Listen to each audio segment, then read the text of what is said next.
All right, well, we are, I guess, technically in Lena Lagoon. You can actually see Chalmette way out in the distance. Kind of amazing you can see it because behind me, that's nothing but rain. And I opened this up with showing why I picked today. I thought the rain was gone, and it turns out maybe it is. It's mostly gonna stay southeast of us, hopefully. Looks pretty much that way. I'm here because right now we're in extremely high tide. Just check out this grass. Oh, that was a trout. And I stopped here, not for any particular reason other than I saw feeding activity. Now, considering it's been raining as much as it has, the water's actually pretty clean. Reason for that is we've had winds out of the east for the last few days, I guess I'd say. And when the rain came, the tide was already pretty high. And so what that means is, ooh, I feel like I hit. When the tide's already high, there's gonna be less mud that gets pushed into the water because the rain's just going over the grass. And that's kind of a weird thing that I've learned over time is you can go after a rain, but don't go after a rain when it was low tide and it was raining. Now right now we have a decently strong wind coming out of the west, and that's just following that rainstorm that's behind me right now.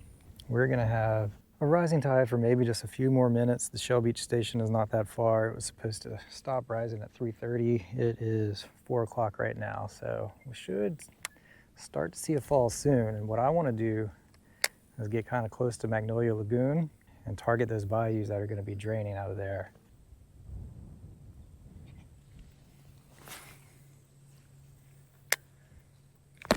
Got it. Oh, it was on. I'm not sure what it was. Didn't feel very ready. That could have been a red or a gar, and I'm starting to think that was probably a gar. But we're only about 5 minutes in and already got a hit, so that's not a bad sign at all. I am moving fast. I'm basically just pulsing my trolling motor. Ooh, I just spooked something. Didn't have enough time to get eyes on it. I am okay in this situation, spooking something, because it tells me there's fish here. Usually if it's reds, you'll find another one pretty shortly thereafter. Oh, that's a red. Dang it. Okay, we finally saw a red. My shadow is really screwing me. I see a sheep too. There's a bunch of sheep here.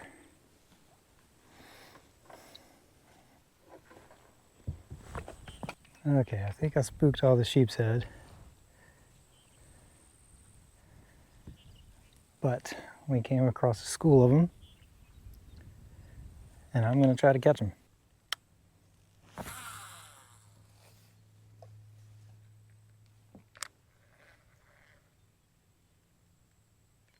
There's one. Oh, I'm not sure what this is.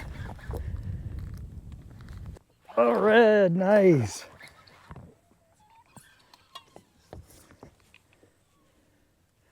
Nice. Look at that, on a dead shrimp. Beautiful, beautiful fish too. Let's see if I can boat flip it. He's pretty much boat flip size. Red limit nowadays is 18. I don't know if this will be 18. If he is, I will keep it. Beautiful, beautiful fish.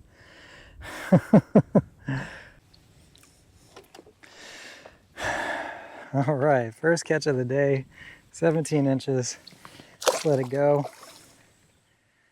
I would have loved for it to have been keeper size, but it wasn't. So, never know how I'm going to edit these, but that was caught on live shrimp, or sorry, formerly live, now dead shrimp on a 1/4 ounce jig head. Really about the most simple way you could catch a redfish. So let me show y'all if I didn't already include it, but this is how you rig it. You don't really let that hook show. They don't really mind about it being attached to this thing for whatever reason. And you do what I just did. You just throw it out there. And now we're at high tide, and so what these fish are doing is they're basically just staying in the grass. And so you just keep it near the grass, nothing to it. Feeding activity is really starting to pick up. I'm gonna go back to artificial. Stick with this H&H Kakaho. Haven't seen any shrimp jumping or anything like that. Have seen a ton of minnows. Now really what I'm hoping for at this point is for the tide to start falling and the sun to start, ooh, just had a hit. Tide to start falling and the sun to start going down, because I think, oh, there's a hit. Oh, these are trout, man, 100%. Oh, had a hit. All right, getting quite a few hits right here, just jigging this lure. Oh, there goes one. There he is. I'm not sure. Oh, it is. I do not want to lose this fish.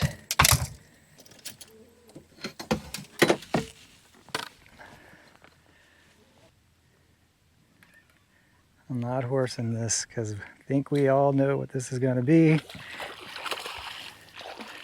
And we got it. Oh man. Look at this trout, y'all. It was hooked really well. I wasn't going to get off, but I couldn't take the risk. I'll probably keep this one, even though it's bigger than I normally would. But I'm only going to keep a couple. Let's see. Oh no, it's 16 inches. Perfectly fine for me to keep. Man, what a surprise. We're on the inside right now, y'all. Now, unfortunately, my spot lock did not do a great job. I can't tell where we were catching those fish at. So I'm just gonna have to fan cast. Boy, that's a sight for sore eyes. Haven't seen a trout that size in a while. Let's see if there's any more. Oh, just had a hit. Right by the boat. It's like there's some kind of pocket right here. There's one. There's one. What is that? A little croaker. Listen to that thing go. Now, I've heard these are good eating, so I'm gonna go ahead and keep it.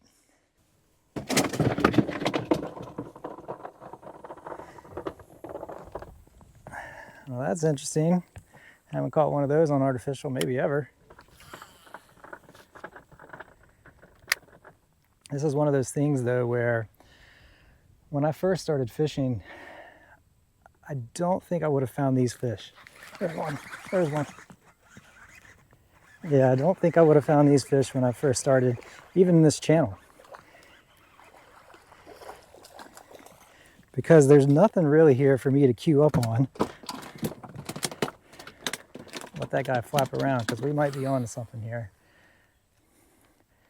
All there really was for me to queue up on was that one bird splashing, and then I noticed bait on top water. That's really it.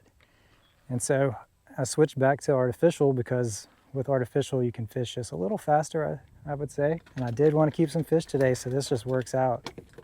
Now, figuring out exactly where they are, that's still kind of a challenge. I don't fully know, but I just saw something run right here by the boat. If I had to guess, underwater there's a little feeding frenzy going on, and oh, yep, just got tattooed. Look at that. There he is, Frank. Really close to the boat.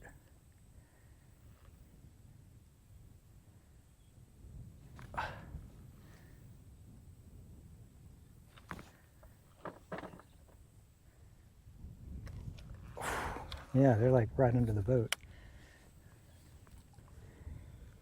After this cast, I need to put this trout on ice.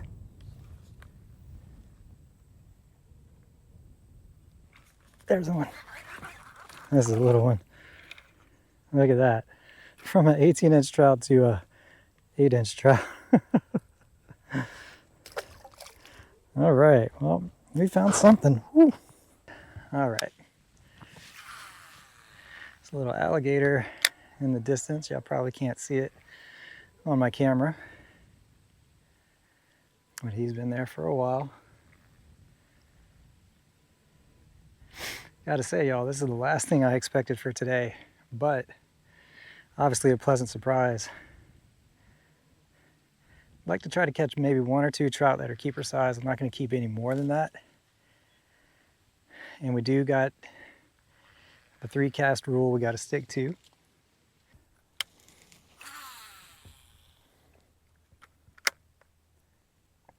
There's that bird diving. That's what gave it away. Oh, little one. There's one. I'm not sure what it is. Could be a little rat red. It's a trout. It's a nice one. Look at this nice fat trout. Summertime on the inside. And they are staying buttoned up.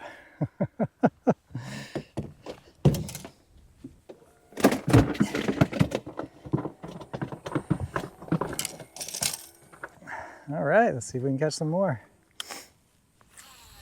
Gotta say, it's definitely fun catching them way out there like that. It looks like most of the activity is actually on that other bank over there. Oh, he came back for it. I'm kind of right behind my boat right now. Got him. Look at that. These are nice trout, y'all. Look at this. Look at this. What are these trout doing on the inside?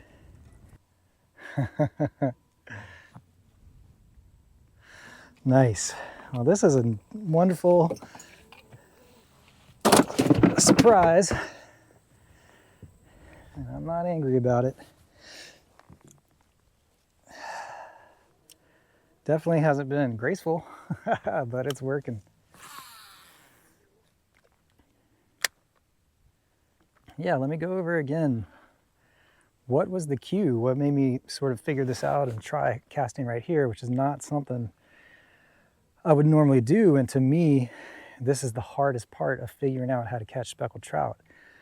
You know, reds, I feel fishing for them is kind of like bass fishing, freshwater fishing. You just look for divots, little things they can get into. Their behavior is, in my opinion, extremely predictable. The fun part of them is the way you fish. You kind of hunt for them. Speckled trout, they're a little different. They school up. And I think, you know, the way I envision their behavior is they're just kind of on the prowl, if that makes any sense. They're kind of always looking for, oh, I had one on there. They are kind of right underneath my boat, which is odd. But they're in a school always looking for the next meal. And so I just saw one right there. You definitely, you know, you're always looking for bait, but bait does not really mean anything. Something happens to kick them in a feeding frenzy. And in this particular instance, what really set me off and said, oh, you got to throw here, you can kind of see it over there. I don't know if it comes out on my chest cam, but there's a lot of bait just kind of popping out of the water. And this water is decently deep.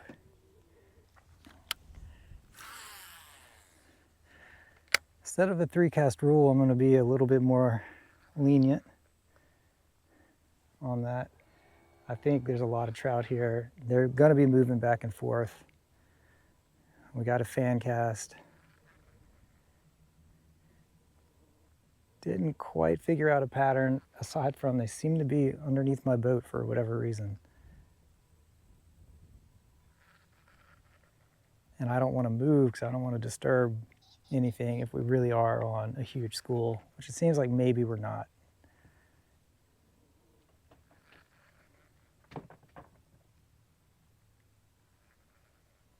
Oh, golly, that thing hit it hard.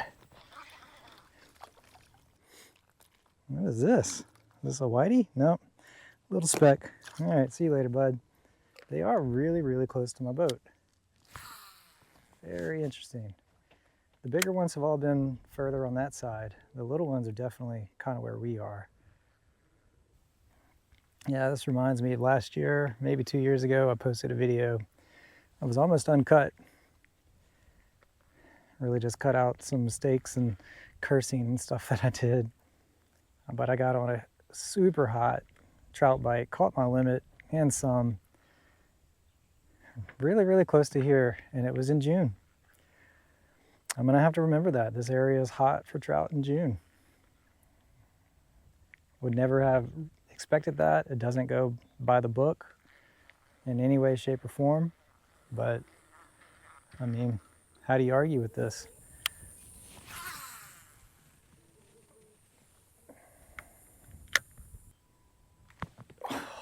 Man, something just tattooed it. Haven't caught one in a while, so we may have to move.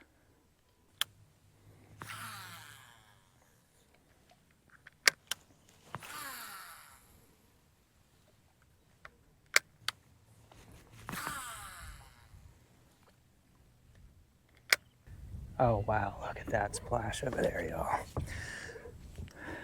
That's what I want to see. So, just took a little break. We were catching trout after trout. I decided to take a sip of water and it killed the bite somehow.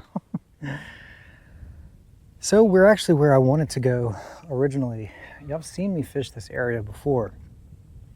This is where I fell out of my boat at low tide in the winter.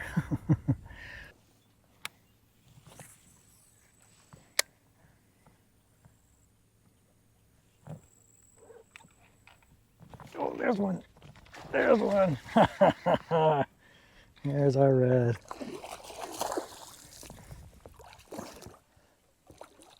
Oh, he's got him wrapped around. Look at that. Oh, he got off. The line broke.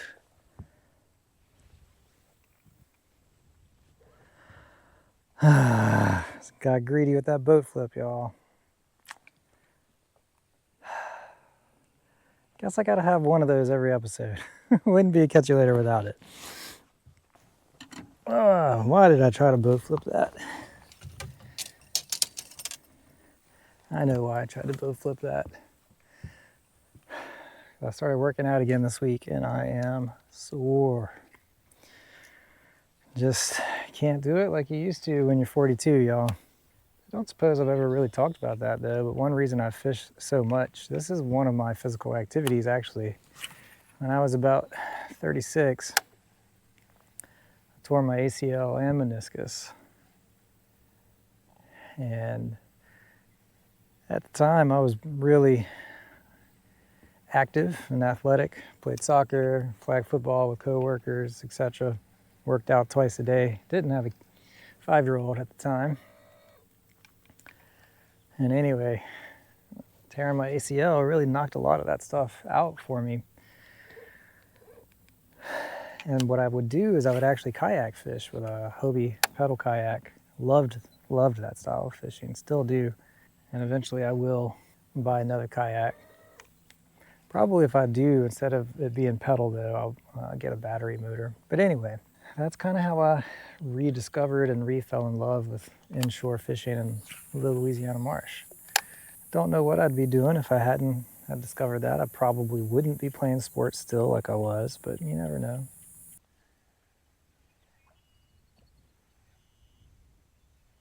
All right, it's topwater time. Look at that.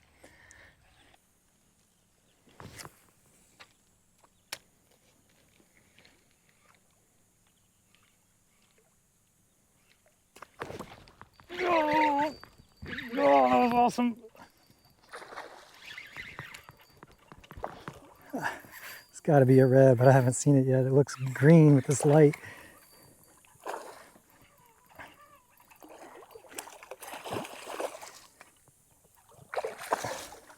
All right, we're not going to mess this up. Oh.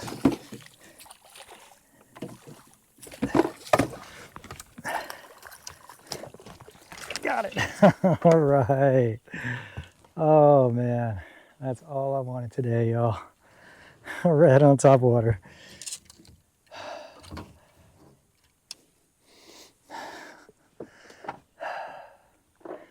Redfish at sunset. What a pretty fish. Let's measure it. 36 to 18. That's an 18 incher. So it's going home with me. What a way to end the day. I absolutely love this stuff. I'm gonna give it maybe 5 more casts.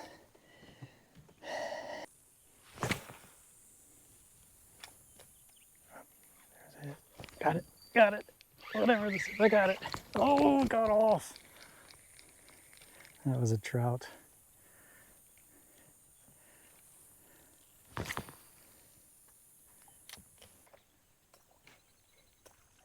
at that. Got him. Got that one. Got that one. I mean, is there anything better than top water?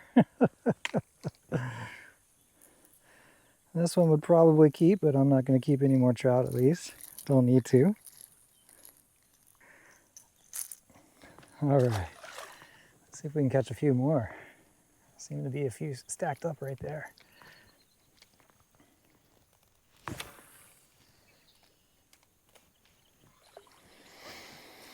Okay. So that does it for the episode. There's more top water there, but I should really go. I could probably handle it tonight if it turned dark, but what's the use? No real point. So before I start cleaning up, thank you for watching. As always, family and friends first. Like and subscribe, all that good stuff. And until next time, I'll catch you later.